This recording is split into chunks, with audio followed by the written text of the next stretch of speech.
Hello everyone and welcome back to another revision video. This week I will be talking through my top 10 things to remember about the operation of a kitchen.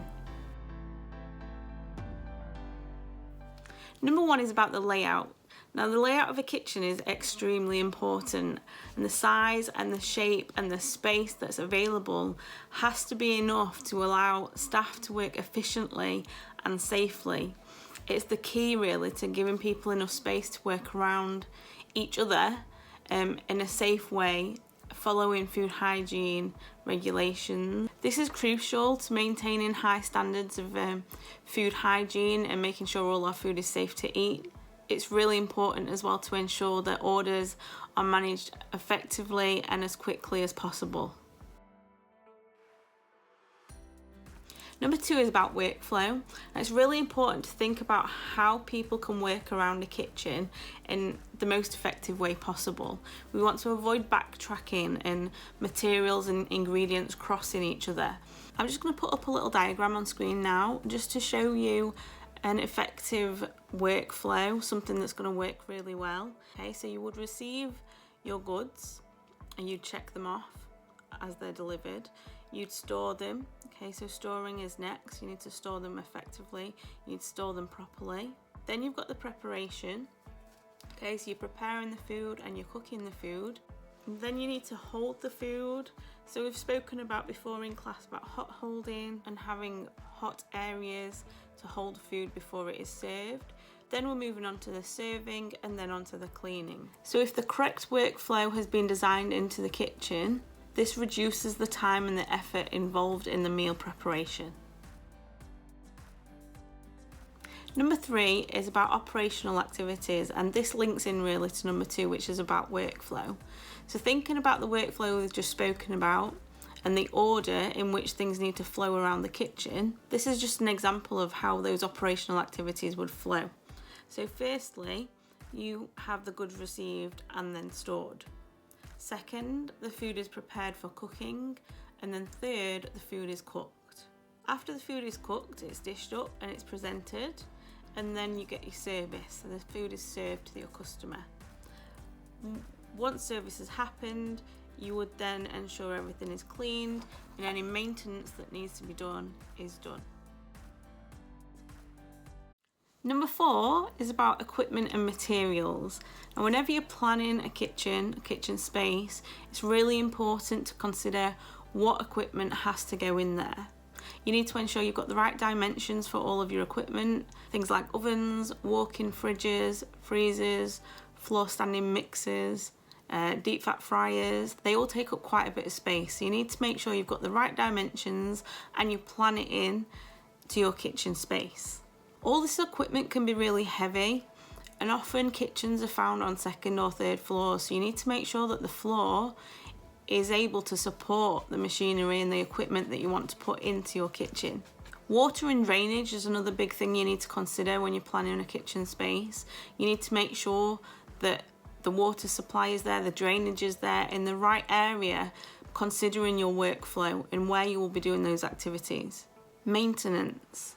Are staff trained, and do staff know how to maintain the equipment? Some specialist equipment might have a service plan, for example, and you might have people come out and maintain it for you. It's just another thing to consider when you are buying into new equipment, new products for your kitchen spaces.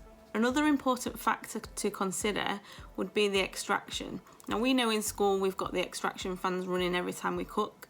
Okay, we need to make sure if we're planning a big commercial kitchen that the extraction is good enough, the ventilation is good enough. And then of course there's the appearance. We all want things to look nice and to look good when we're buying new products and new equipment. So that's just another thing that you think of if you were planning out, if you were designing a new kitchen. Number five is stock control, and the main thing to take from this is that everything, ingredients, materials, equipment, everything you've got in your space is classed as stock. Now correct storage is really important, especially when it comes to ingredients. All ingredients must be put into the most appropriate area for storage within 15 minutes of delivery. 6. FIFO. That stands for first in, first out. It's really important when we're talking about ingredients. It links back to the last point, that we have that on a rotation, on a cycle. So as we get new stock in, we bring old stock forwards, and that is what we're using first. It just ensures that nothing gets left behind, nothing gets forgotten about, and any old stock might go out of date and then it's wasted. Okay, so it just prevents wastage. First in, first out. FIFO. Number 7 is staff allocation. To ensure the best workflow of a kitchen and the best operation of a kitchen, you need to make sure you're assigning the right people to the right jobs. Now, we've spoken about before the kitchen brigade, and we know there's lots of staff involved in that kitchen brigade, and it's a big team working together to make sure that the meals go out. It's really important that staff are allocated roles and responsibilities according to their qualifications and their experience. Number 8 is about dress code. Now, the dress code is really just a set of rules so that people know what they are expected to wear. So chefs must wear protective clothing, it needs to be clean, it needs to be in good repair. That just means good condition, and that's just to ensure that bacteria isn't passed on from any old mucky clothing onto your food. Number 9 then is about chef's clothing and what is expected of a chef to be worn. So I'll just pop an image on screen so you can see it, and I'll just talk through what is expected of chef's clothing. Okay, so the first thing is a jacket with long sleeves. It's normally double-breasted and it's made from cotton, and this just means that they're protected from heat and burns and scalds, but also it gives an opportunity to stay cool.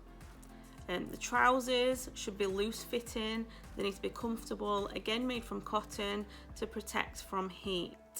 As well as the trousers, you wear an apron around your waist for added protection. There's also a chef's hat to prevent hair from falling in food. Sometimes neckties are worn to absorb sweat and prevent the sweat from dripping into food. However, it's not always necessary now because ventilation is much better. So it's not really a requirement as such, it's just something to be aware of. Safety shoes are a requirement, and they should be steel toe capped in case of knives falling or hot food dropping onto the floor. And then also there's a kitchen cloth, which you generally see tucked into the apron, and it's kept dry, and they use that for holding pans and hot equipment. Number 10 is just a quick exam tip from me, and that is that people tend to get mixed up between kitchen operations and front of house operations. Read the question well, underline what it's asking you about. If it's asking about kitchen operations, keep it to kitchen operations and don't cross over with front of house operations. Okay everyone, that is my top 10 things to remember about the operation of a kitchen. Join me in the next revision video where we'll be looking at the operation of front of house.